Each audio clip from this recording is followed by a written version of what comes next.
انا كل اللي محتاجه ان انتوا تقفوا معانا بس لوجه الله. لما تلاقونا وجعنا قولونا.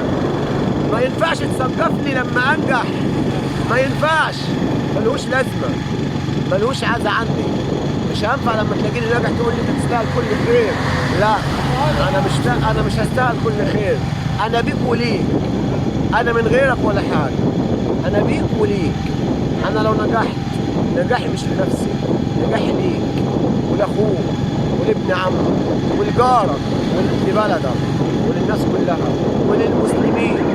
فنجاحي مش لنفسي، مش لوحدي.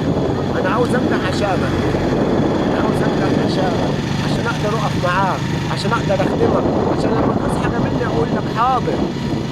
عاوز انجح عشان كده، عاوز انجح عشان كده. فمش هقول اي تفاصيل خاصه بيا، ولا مش هذكر اي حاجه عملتها انا شخصيا. لا، انا بقول عاوز انجح عشانكم، عشان اقدر اخدمكم، عشان اقدر اقف معاكم. وهي دي رسالتي. السلام عليكم ورحمه الله.